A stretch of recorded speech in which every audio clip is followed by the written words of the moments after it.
Bonjour à tous, donc on va voir l'hypersensibilité du type 1. Donc c'est très important de voir la terminologie. Donc l'hypersensibilité sont des ensembles d'états pathologiques, donc pas physiologiques, en général de manifestations aiguës, exprimées par des réactions inflammatoires et des lésions tissulaires à cause d'une expression inadéquate de réaction immunitaire vis-à-vis l'antigène de l'environnement. Elle est composée de deux phases, donc la phase de la sensibilisation, elle est mute, elle est sans signe clinique, et on a la deuxième phase, c'est le déchaînante, donc c'est à la des manifestations, donc elle est manifestante. Donc classification des hypersensibilités. Les trois premières hypersensibilités sont dues à des anticorps, alors que le quatrième type d'hypersensibilité vont donc pire que l'allergie. Elle est retardée à médiation cellulaire. Donc l'hypersensibilité du type 1. Donc on a l'association entre un antigène soluble et des mastocytes qui fixent les GE. Donc, manifestation clinique. Donc, atopie, c'est l'anaphylaxie généralisée. Et donc, l'historique, c'est pas la peine. Donc, la terminologie. L'atopie, donc allergène, plus sujet à prédisposition génétique. Production excessive des IgE. Manifestation clinique typique ou l'hypersensibilité du type 1. Donc, par exemple, l'asthme, la rhinoconjonctivite. L'allergie, donc, c'est une réaction d'hypersensibilité à cause de l'intolérance induite par les éléments inoffensifs pour l'organisme. Les allergènes initiés par les mécanismes immunologiques à médiation humorale ou cellulaire. Donc, les mécanismes, avant le déclenchement, souvent, on a protéines et parfois hydrates du carbone, rarement produits chimiques du faible poids, faible P, normalement c'est de faible poids moléculaire. Donc les allergènes protéiques sont généralement de petits protéines, sont des petites protéines ou des aptènes. Ce sont classés selon le voie de sensibilisation. Donc voie de sensibilisation, on a les pneumo-allergènes, on a les trophallergènes et on a la voie parentéale.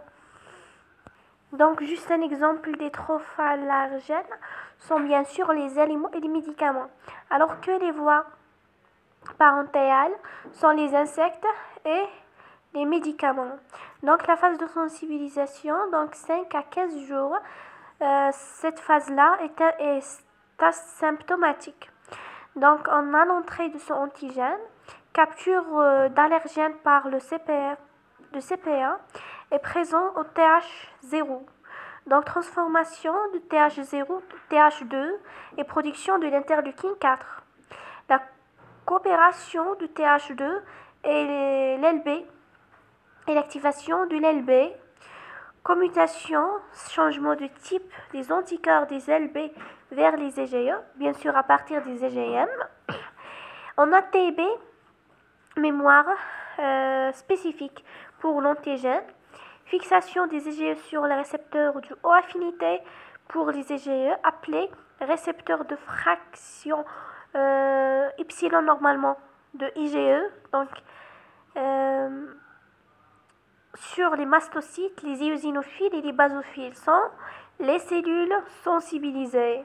Donc la phase effectrice, entrée de l'allergène pour la deuxième exposition, fixation de l'allergène sur les IgE des cellules sensibilisées, donc activation de fraction, récepteur de fraction constante epsilon, donc la transduction, la dégranulation des cellules sensibilisées, la libération du médiateur.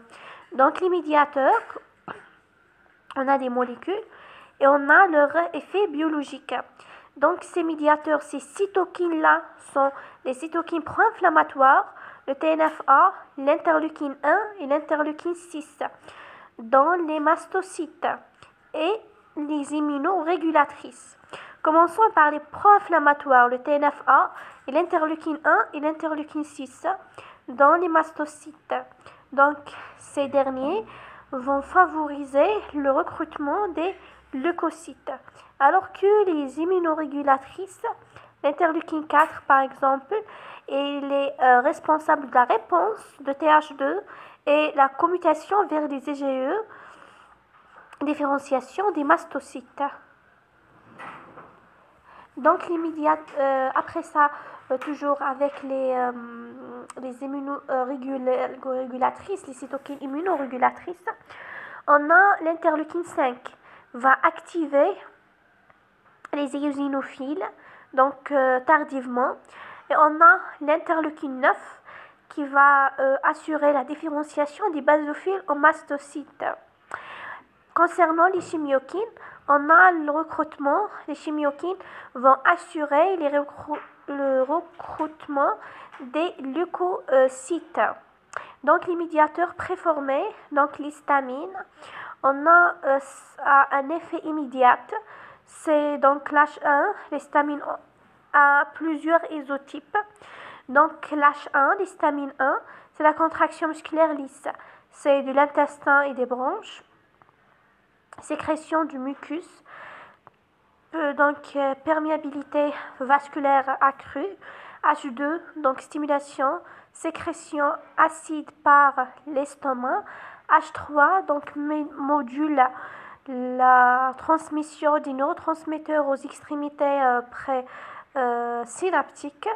Les protéases vont causer la lésion tissulaire et major basic protéine va assurer la cytotoxicité, donc les polynucléaires basophiles, les mastocytes, activation, les médiateurs néoformés, par exemple le leucotréène et la prostaglandine, donc et également la bradékinine. Commençons par ces médiateurs néoformés, leucotréène et prostaglandine, ont les mêmes types d'effets que l'histamine, notamment la prostaglandine 2, mais plus tardivement, plus prolongés et beaucoup plus puissants que ceux de l'histamine. La bradékinine va assurer l'hyperalgie, la vasodilatation, la perméabilité vasculaire et la bronchoconstriction.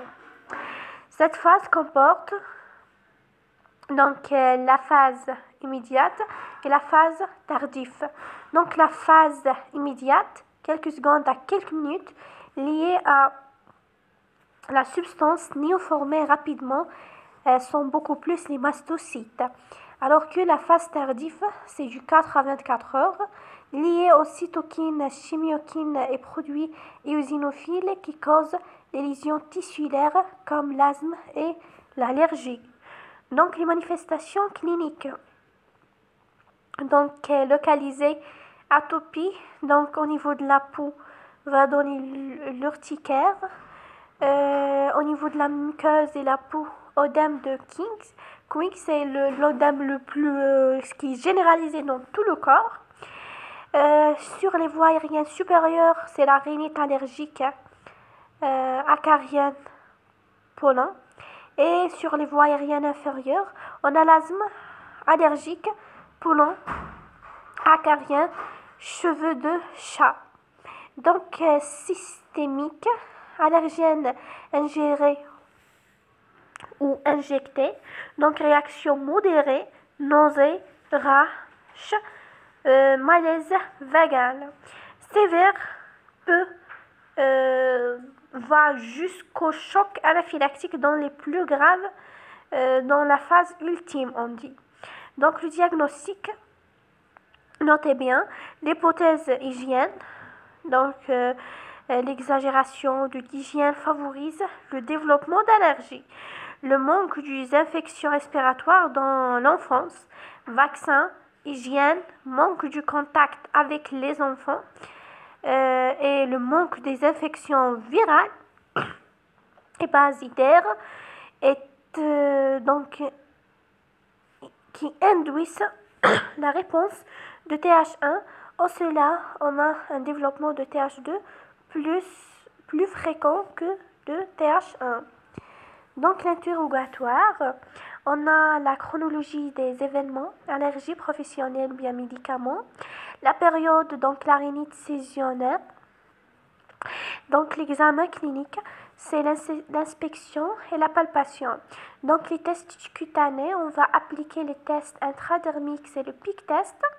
On va assister à une hypersensibilité immédiate, présence des IgE spécifiques fixés sur les mastocytes, facile résultat rapide, peu coûteux, possible à tout âge,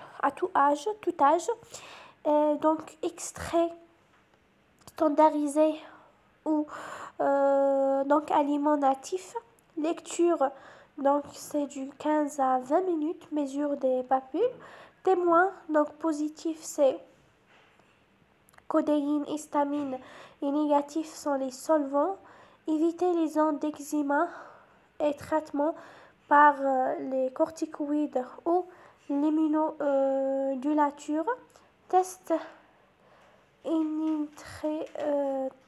intraitable si certains traitements antihistaminiques, kétotifènes, certains sirop antitussifs, dermographisme et pour réactifs cutanés.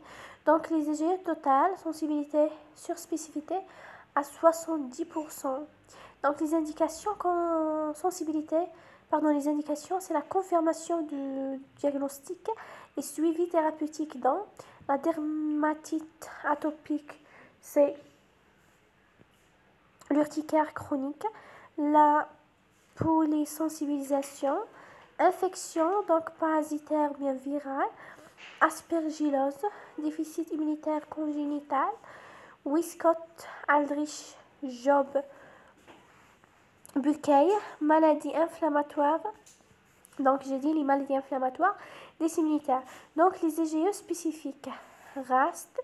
Donc, pas de technique de référence indication. Dépistage de l'allergène. Respiratoire ou alimentaire à l'aide de mélange. Confirmation de la présence des IgE contre ou les allergènes suspectés. Les IgE spécifiques ne sont réalisés en première intention que lorsque les tests cutanés ne sont pas praticables, interprétables ou bien interprétables. Dermographisme, eczéma étendu, dégranulation mastocytaire non spécifique, antihistaminique, bêta-bloquant et antidépresseurs, extrait pour tests cutanés, non disponibles ou allergènes, donc interdit les